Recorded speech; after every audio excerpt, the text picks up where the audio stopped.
નમસ્કાર બાળકો, આજે આપણે ફરી વખત ધોરણ 5ની અંદર વિષય હિન્દી ભણવા માટે આવી ગયા છીએ.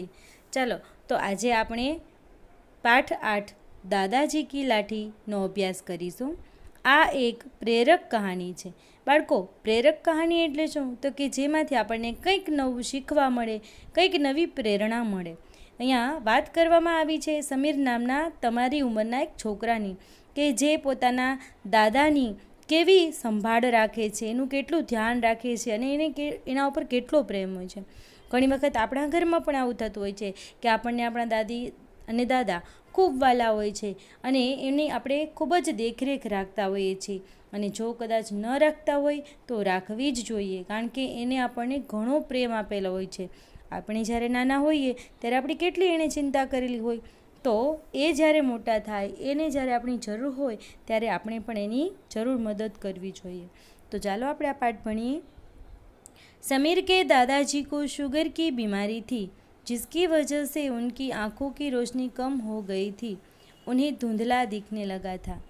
સમીર છે એના દાદાજીને સુગરની બીમારી, સુગર એટલે આપણે ત્યારે જે ડાયાબિટીસ કહીએ ને એવી રીતે, એવી ડાયાબિટીસની બીમારી હોય છે, જેના લીધે એની આંખ છે એની જોવાની શક્તિ છે ઓછી થઈ ગઈ છે અને એનાથી એને ધૂંધલું એટલે કે ધૂંધળું દેખાતું. रात को कई बार उठकर उन्हें शौचालय की ओर जाना पड़ता था. घर में सबको इस बात का ध्यान रखना पड़ता था कि गैलरी की बत्ती जल रहे, ताकि दादाजी को अंधेरे में किसी से टकराना ન પડે. રાત્રે જ્યારે દાદાજી સૂતા હોય અને એમણે વોશરૂમ જવું હોય તો એ શું કરે, તો કે એના માટે થઈ અને એણે શૌચાલય તરફ જવું પડે. અને એટલા માટે ઘરના બધા જ લોકો એ વાતનું ધ્યાન રાખતા કે ગેલેરીની જે લાઇટ છે એ હંમેશા ચાલુ રાખે, કે જેનાથી દાદાજી છે એ ક્યાંય કોઈની સાથે ભટકાઈ ન જાય. समीर जब भी दादाजी को देखता था तो ताज्जुब में पड़ जाता था. कसरती बदन के हट्टे कट्टे दादाजी कमज़ोर और दुबले हो गए थे. उनके पैरों में दर्द भी रहता था. समीर और दादाजी का एक ही कमरा था. समीर को दादाजी से बहुत प्यार था. હવે સમીરને પોતાના દાદાજીની આવી સ્થિતિ જોઈને દુઃખ થાય છે, કારણ કે જ્યારે સમીર નાનો હતો ત્યારે એ જોતો કે દાદાજી કેવા હટ્ટાકટ્ટાટ એકદમ તંદુરસ્ત અને ચુસ્ત ફુસ્ત હતા, અને એની જગ્યાએ હવે દાદાજી છે કેવા થઈ ગયા છે, તો કે કમજોર અને દુબળા પડી ગયા છે, એમના પગ પણ દુખે છે. અને એટલા માટે જ સમીર છે એ દાદાજીના રૂમમાં રહેતો હતો. સમીરને એના દાદાજી ખૂબ જ વહાલા હતા અને એને ખૂબ જ પ્રેમ કરતો હતો. તમે પણ કરો છો ને તમારા દાદાને પ્રેમ, અને એની ધ્યાન પણ રાખતા જ હશો. દરેક માણસ જ્યારે વૃદ્ધ થઈ જાય તો શારીરિક રીતે થોડોક અશક્ત થઈ જાય, અને એટલા માટે જ એની આપણે ધ્યાન રાખવી પડે છે. बिजली का बुरा हाल था. बिजली मुश्किल से 2 घंटे आती, जिससे इन्वर्टर भी काम नहीं कर पाता था.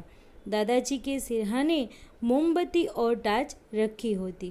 હવે આ સમીરનું ઘર જ્યાં છે ત્યાં વીજળી એટલે કે લાઇટ બહુ ઓછી આવતી હશે, કે મુશ્કેલીથી 2 કલાક પણ માંડ આવે, અને એટલા માટે ઇન્વર્ટર છે એ પણ કામ કરી શકતું ન હતું. કારણ કે ઇન્વર્ટર એવું હોય કે પહેલાં આપણે ચાર્જ કરવું પડે, જો સરખી રીતે ચાર્જ થાય ને તો જ આપણને પ્રકાશ આપે. એટલા માટે થઈ અને દાદાજીના સિરહાને એટલે શું, કે માથાની ઉપરનો જે ઓશિકાનો ભાગ હોય ને બાળકો, એને સિરહાના કહેવાય. તો આ સિરહાને શું રાખવામાં આવે, મોમબત્તી એટલે કે મીણબત્તી અને ટોર્ચ એ છે રાખેલી જ હોય. बेचारे अपने कांपते हाथों से टार्च जलाते, फिर उसे पकड़ धीरे धीरे पैर शौचालय की ओर ले जाते. यह देखकर समीर की आंखें भर आती. उसने मन ही मन तय किया कि चाहे जितनी गहरी नींद में वह डूबा हो, परंतु आलस में पड़ा नहीं रहेगा. खटपट की आवाज़ सुनते ही उठ बैठेगा. क्या बात है दादाजी? समीर ने दादाजी को बेचैन देखकर पूछा. देखो यह टार्च कल ही बनवाई थी, आज फिर अटक अटक जाती है. आज हवा तेज़ है, मोमबत्ती बुझ जाएगी. मैं कैसे? मैं जो हूँ दादाजी, आपको लेकर जाऊँगा.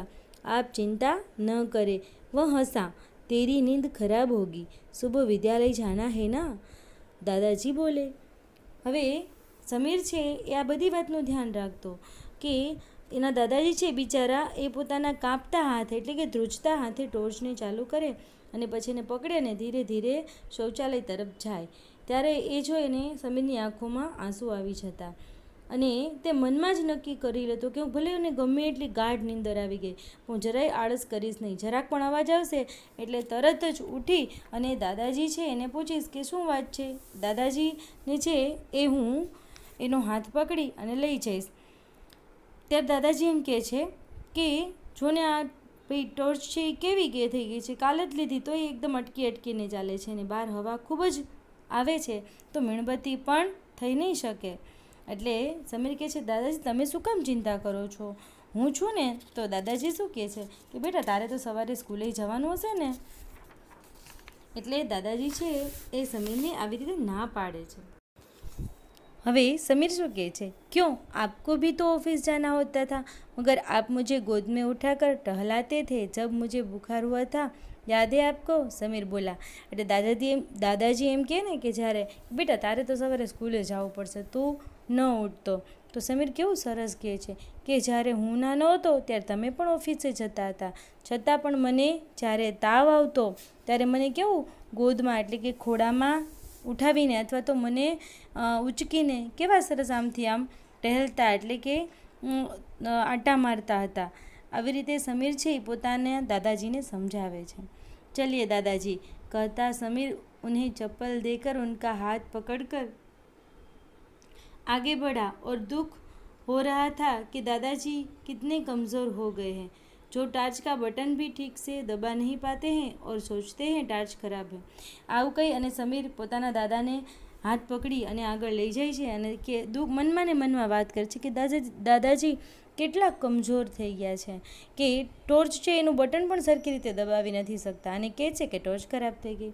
दूसरे दिन समीर जब विद्यालय से लौटा और बस्ता रखना कमरे में गया तो देखा कमरे में उसकी मेज कुर्सी नहीं थी. दादाजी बिस्तर पर लेटे आंखें बंद किए धीरे धीरे करा रहे थे. मम्मी से पता चला कि उसका बिस्तर गैलरी में के पास वाले कमरे में लगा दिया गया है.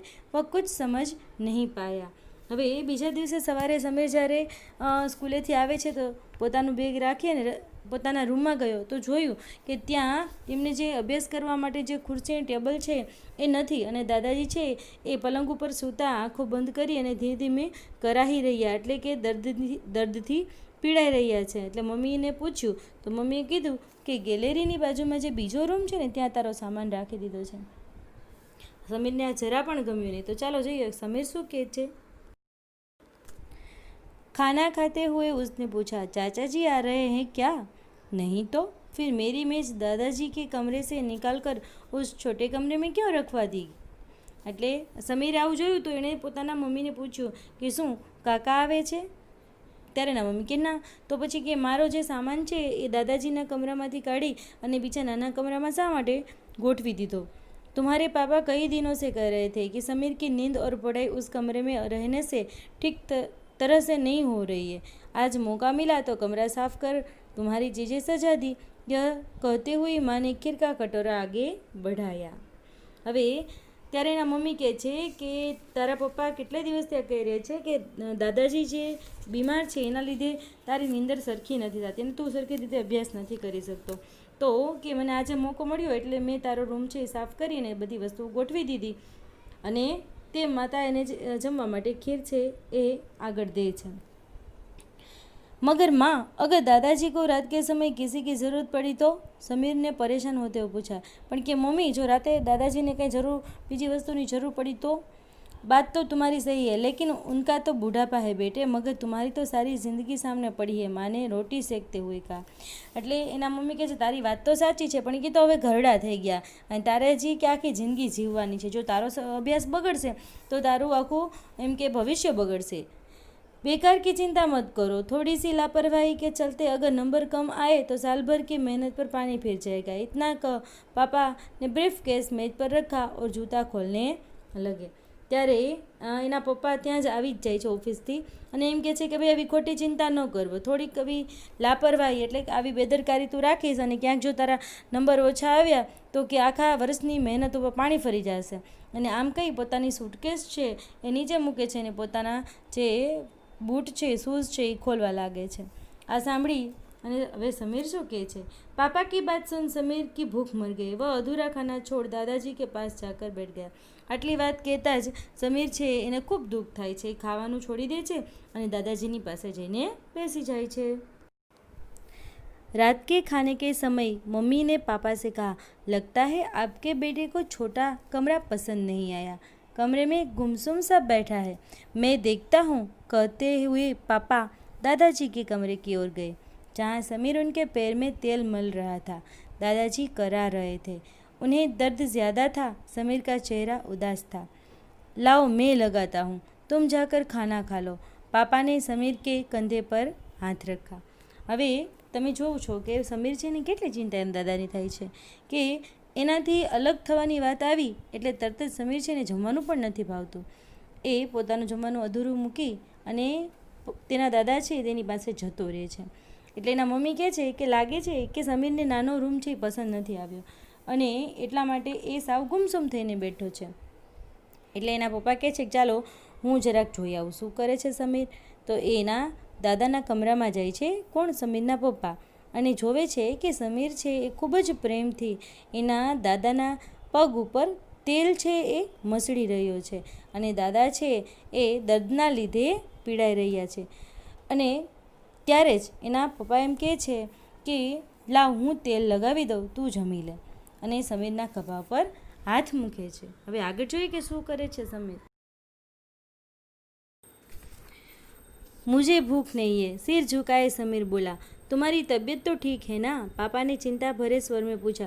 कुछ पल समीर चुप रहा, फिर पापा के चेहरे को देखा और सिर झुकाए तेल मलता रहा।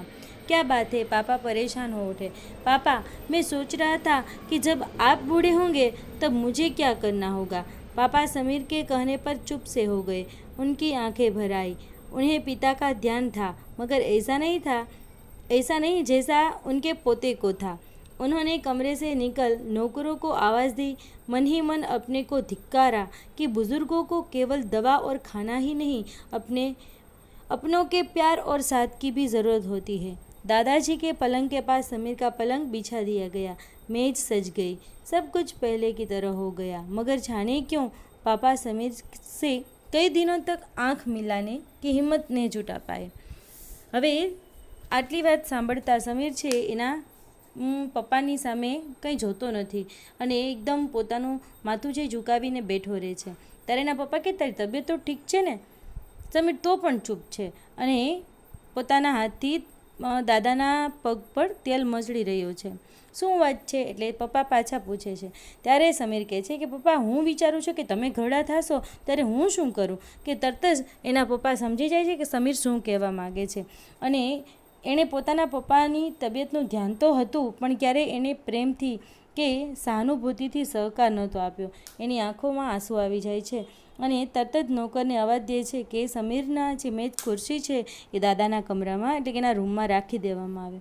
અને સાથે સાથે એને વિચાર પણ આવ્યો, પોતાના ઉપર એને ધિક્કાર થાય છે કે ઘરડા જે માણસો હોય છે એમને ખાલી દવા અને ખાવાનું નથી જોતું પણ પ્રેમ અને હૂંફની પણ જરૂરત હોય છે। આપણા ઘરમાં પણ આવા જ કેટલા બધા વૃદ્ધો હોય છે, આપણા નાના નાની, દાદા દાદી, તો આપણે પણ એ લોકોની સાર સંભાળ રાખવી જોઈએ અને એને ખૂબ પ્રેમ અને સહકાર પણ આપવો જોઈએ। અને આવી રીતે સમીર છે એના પપ્પાની આંખો ખોલી દે છે અને પોતાના દાદાજીની સેવા કરે છે અને એના પપ્પા છે એ પણ એની સાથે ખૂબ સારી રીતે રહે છે। तो आ पाठ में આપણને सीखवा મળે છે कि बुजुर्गों को इज्जत, सेवा और प्यार की ज़रूरत होती है। ઘરડા માણસો છે એને ત્રણ વસ્તુઓની ખાસ જરૂર છે। એક છે ઇજ્જત, એને માન સન્માન આપવું જોઈએ, એમની સેવા કરવી જોઈએ અને ખૂબ એની સાથે પ્રેમભર્યું વર્તન કરવું જોઈએ। તો આશા રાખું બાળકો કે તમે પણ તમારા ઘરના જે વડીલો છે એની આજ્ઞા માનશો, એની વાતનું કહેવું માનશો અને એને ખૂબ પ્રેમ આપજો। તમે એને પ્રેમ આપશો તો એ પણ સામે તમને એટલો જ પ્રેમ આપશે। ચાલો હવે આ પાઠ આપણે પૂરો કરશું। આગળના લેક્ચરમાં આ પાઠનું ભાષા જ્ઞાન શીખીશું।